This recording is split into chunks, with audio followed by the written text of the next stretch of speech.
Après le bon Dieu, il faut que je vous parle du petit Jésus. Parce que si on a l'hôpital de l'Hôtel Dieu, on a aussi l'hôpital de l'enfant Jésus. D'où Jésus? Je suis allé chercher ça loin, hein? Avez-vous remarqué que les Américains, les Français et les Québécois ne prononcent pas tous Jésus de la même manière? Les Américains disent Jesus Christ, les Français disent Jésus-Christ.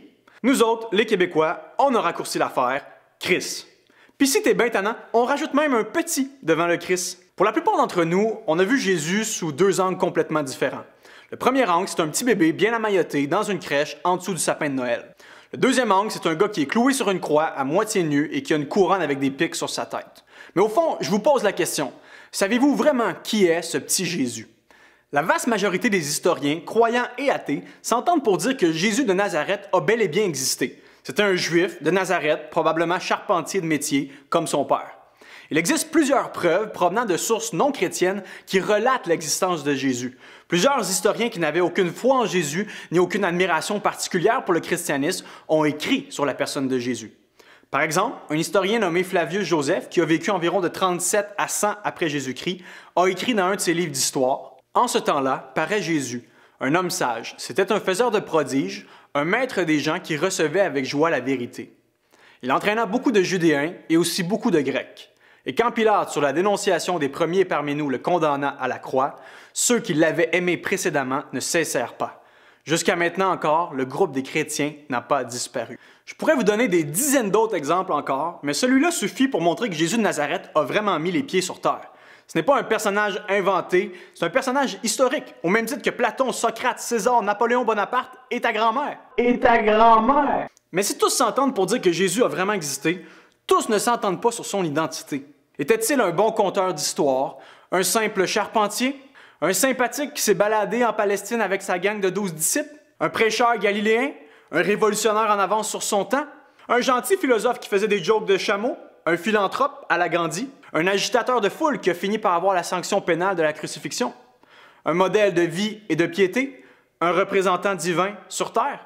Je crois que pour la plupart d'entre nous, nous voyons Jésus comme un bon gars qui a dit de bonnes choses. Un homme qui nous fascine parce qu'il a été le fondateur d'un mouvement encore sur pied aujourd'hui, le christianisme. Il a inspiré de bonnes valeurs, tenu de bons discours sur l'amour du prochain, et il a été un modèle d'ouverture inconditionnelle aux autres. Et même chez les agnostiques et chez les athées, Jésus continue d'être vu sous un œil plutôt favorable. Mais rien de mieux que de laisser Jésus parler lui-même. Laissons-le se présenter. Dans un de ses discours, dans l'Évangile selon Jean, Jésus a dit qu'il était le chemin, la vérité et la vie. Il a dit que personne ne pouvait aller au Père autrement que par lui.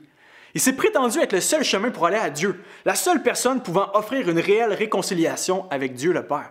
Intéressant ici de noter que Mahomet de l'Islam a dit « Je suis un prophète de la vérité », Bouddha a dit « Je suis à la recherche de la vérité », mais Jésus a dit « Je suis la vérité ». Il s'est prétendu être lui-même la vérité et la vie personnifiée. C'est pas rien quand même. Un peu plus tard, lors de son procès, on a demandé publiquement à Jésus s'il était le Fils de Dieu. Et il a répondu ouvertement « Je le suis ». Il s'est prétendu être le Fils de Dieu. Autrement dit, ça revenait à se faire Dieu lui-même. C'est d'ailleurs pour cette raison qu'on l'a crucifié. Il s'était fait l'égal de Dieu et a affirmé pouvoir pardonner les gens, un pouvoir qui revenait à Dieu seul. Conclusion, Jésus s'est déclaré être le Fils de Dieu, l'envoyé de Dieu parmi les hommes. Plus qu'un bon Jack, il s'est dit être Dieu lui-même en chair et en os. Donc si on veut prendre Jésus au mot et le croire sur parole, on ne peut pas dire que c'est seulement un bon gars ou un homme avec des bonnes maximes ou un philosophe altruiste ou un grand professeur de moralité. Il s'est dit être le Fils de Dieu, rien de moins.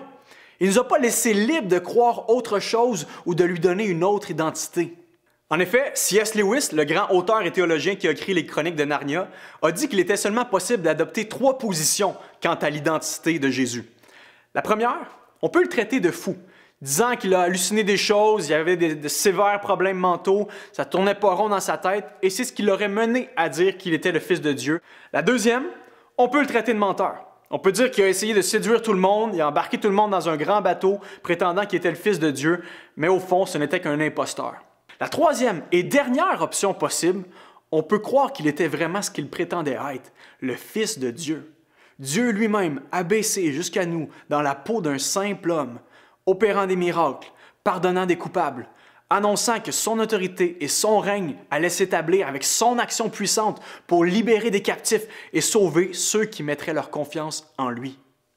J'ai personnellement choisi cette troisième et dernière option. J'ai reconnu la pertinence du message de Jésus, la lucidité et aussi la bonté de ses discours.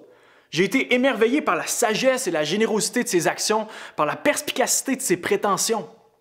J'ai accueilli sa réelle identité divine en faisant de ce petit Jésus mon grand Dieu. Et avec recul, je suis convaincu que c'est de loin la meilleure façon de percevoir et de recevoir Jésus, tel qu'il est. Un jour, Jésus a posé une question extrêmement percutante aux 12 gars qui étaient avec lui. Il leur a dit « Vous, qui dites-vous que je suis? » Encore aujourd'hui, cette question résonne pour vous et moi, et j'aimerais vous la poser, car tôt ou tard, nous devrons y répondre. Pour vous, qui est Jésus?